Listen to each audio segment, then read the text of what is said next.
Familia querida, el Señor les bendiga y les guarde. Amor por el prójimo es el tema de esta mañana. Hemos estado leyendo el libro de Malaquías y la lectura de hoy trata los versos del 10 al 16. Sin embargo, vamos a empezar desde el verso 1 para hacer un resumen. Malaquías, este libro viene de una palabra hebrea, malak. Malak significa ángel, significa mensajero.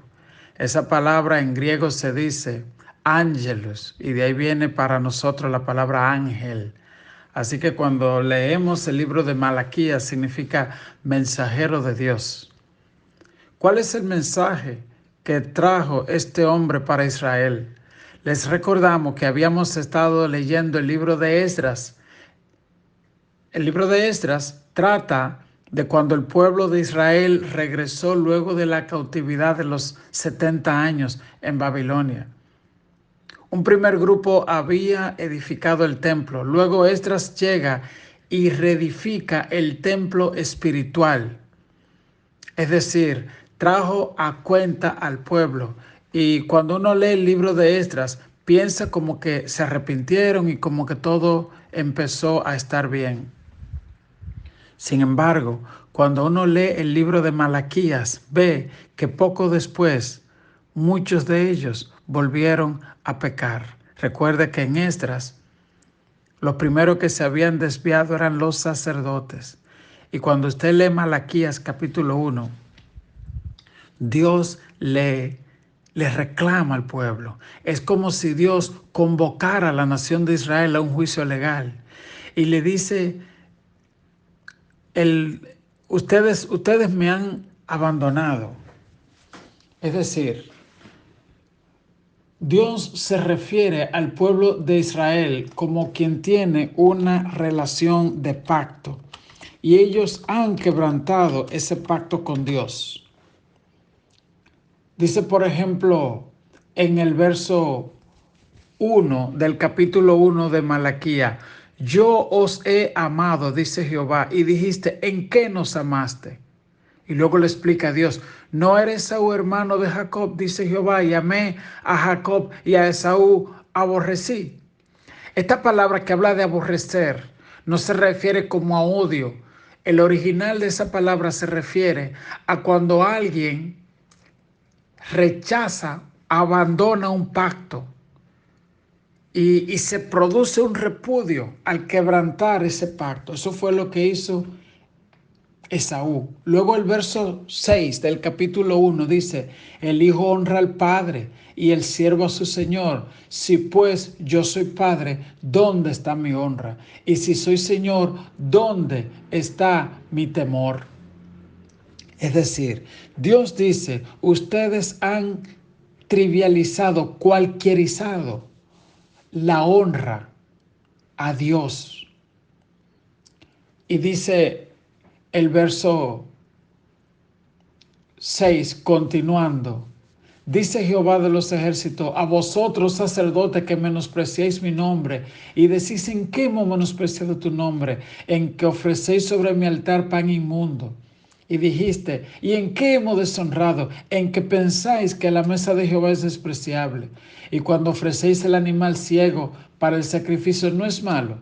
Y cuando ofreces el cojo o el enfermo, no es malo.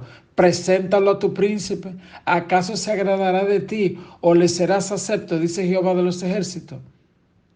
Eso es el capítulo 1 y como vemos es un argumento donde Dios hace preguntas al pueblo y se las responde él mismo. Porque dice, ustedes dicen, ¿y en qué te hemos ofendido, Dios? Y Dios le da varios ejemplos. Por ejemplo, el tipo de ofrenda que debían ser una ofrenda especial sin defecto. Ellos buscaban el animal cojo, el tuerto, los desechos, y eso era que ofrecían delante de Dios. Y Dios le dice, si tú le llevaras eso a un príncipe, a un gobernante, a un gobernador, ¿tú crees que él te iba a aceptar eso? Entonces, ¿por qué tú me traes eso a mí? Y eso hace que nosotros nos preguntemos en lo espiritual, ¿cómo servimos a Dios? ¿Con qué corazón servimos a Dios? ¿Estamos buscando agradar a Dios o a los hombres? Eso es el capítulo 1. Cuando usted se va al capítulo 2, que es el que nos toca estudiar, entra entonces ya no en el pueblo en general, sino con los líderes, con los pastores, con los profetas, con los levitas. Y esto es lo que le dice.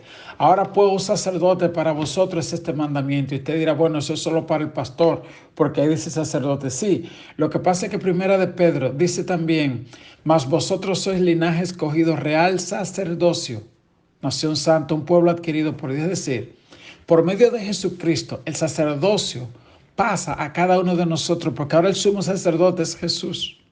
Y si bien es cierto que esto nos atañe directamente a los pastores, lo que vamos a leer a continuación, cada uno de nosotros nos presentamos por nosotros mismos, por nuestra familia, como real sacerdocio, dice la palabra de Dios. Así que esta palabra nos atañe a todos. Dice el capítulo 2, verso 1.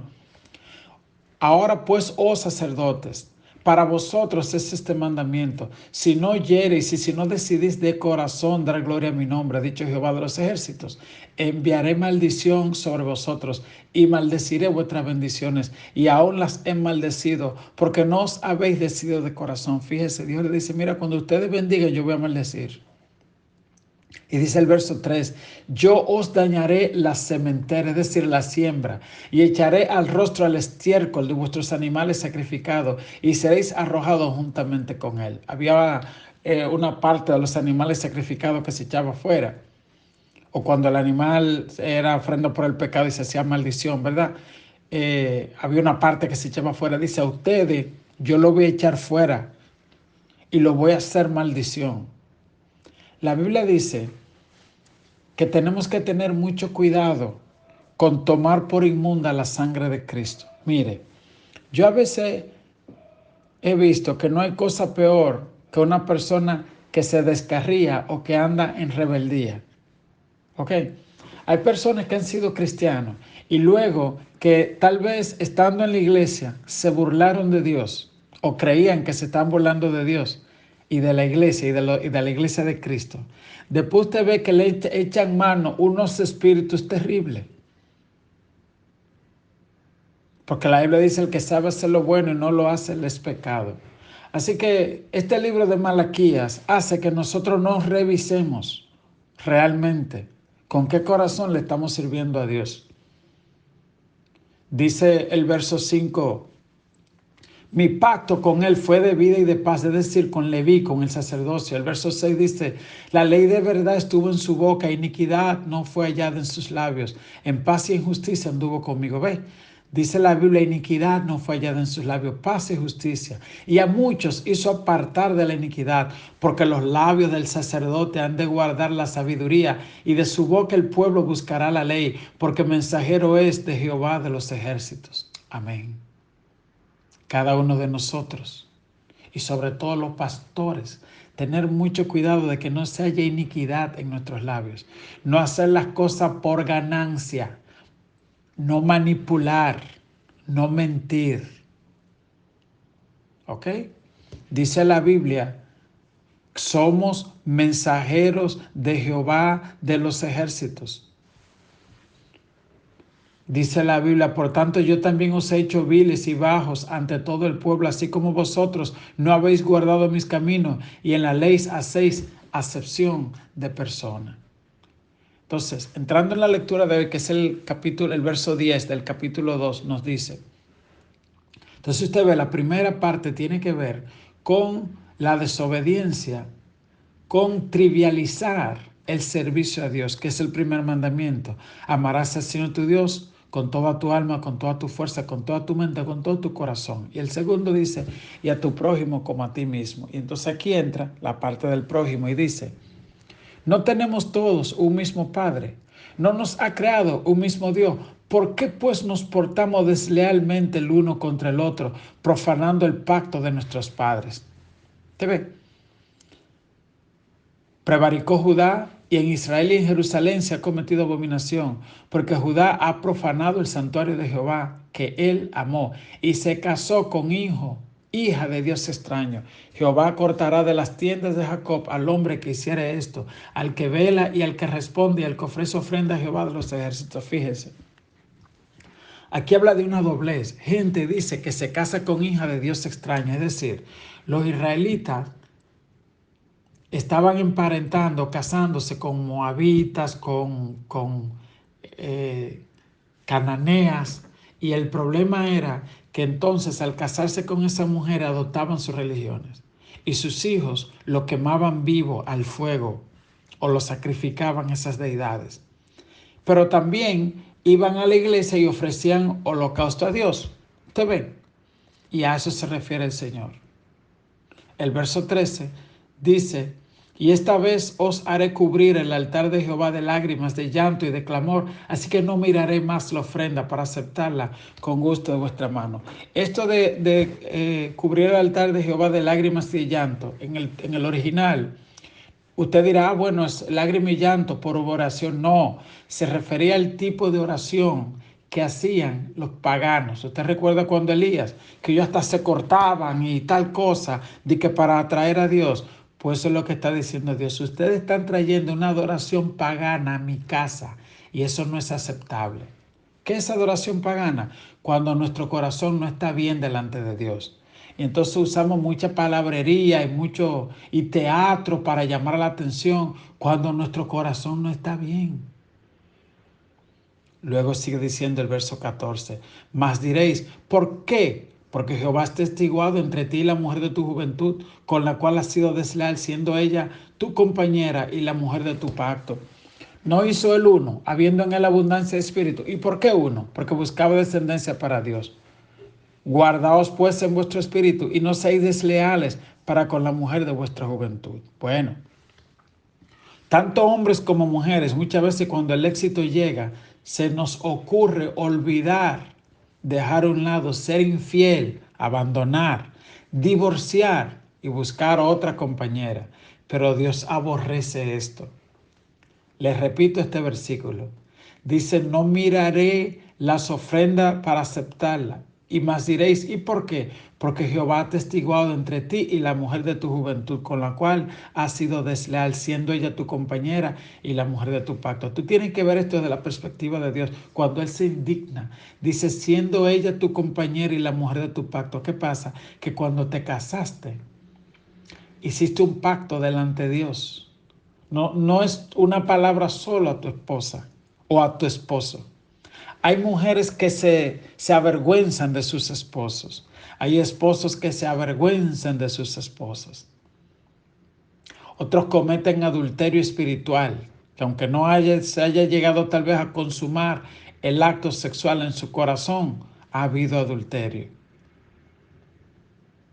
Y dice la Biblia en el verso 15, no hizo el uno habiendo en él abundancia de espíritu. ¿Y por qué uno? Es decir, Dios pudo haberle hecho a Adán 15 mujeres, pero dice que le hizo una. No le hizo un hombre. Fíjese que dice Adán y Eva, porque ahora los hombres quieren hacerse Dios y quieren cambiar la ley de Dios. Dice, fíjate que él le hizo una sola mujer a Adán. Usted dirá, pero Salomón tenía muchas, sí, y por eso se desvió. Pero David hizo tal cosa así y por eso le fue muy mal en muchas áreas de su vida. Pero Jacob tuvo 4 esposas así y por eso uno de su propio hijo le fue infiel con una de sus 4 esposas. ¿Eso es lo que tú quieres para tu familia? Pues entonces bueno leer Malaquías 2, donde dice, ¿y por qué él hizo una sola? Habiendo en él abundancia de espíritu, porque buscaba descendencia para Dios. Dice el verso, guardaos pues en vuestro espíritu y no seáis desleales para con la mujer de vuestra juventud. Cuando lleguen las canas, las arrugas, los chichos, tal cosa, no seáis desleales, dice el Señor. El verso 16 concluye, porque Jehová Dios de Israel ha dicho que él aborrece el repudio y al que cubre de iniquidad su vestido, dice Jehová de los ejércitos. Guardaos pues en vuestro espíritu y no seáis desleales. Dice que él aborrece el divorcio. Usted lo puede poner como usted quiera, pero la Biblia dice que él aborrece el divorcio. Claro, hay casos donde la Biblia lo autoriza, ¿verdad? Y los pastores tenemos mucho cuidado con eso. En los casos donde la vida de uno de los cónyuges está en peligro, pues uno no va a permitir cosas así, ¿verdad? Y hay que ver consejería y hay que ver casos donde los mismos pastores vamos a decir, no, esto no puede continuar. Pero la Biblia habla del adulterio, habla de la fornicación, habla del abandono, ¿verdad? Pablo habla del abandono. Si un hombre abandona a una mujer, entonces dice la Biblia, esta no está obligado, ¿verdad?, a quedarse para siempre así. Él se fue por allá, se casó por allá con otra, pues usted haga su vida más adelante, con consejería y no haciendo la cosa a la ligera, ¿verdad? Porque aquí habla de un pacto.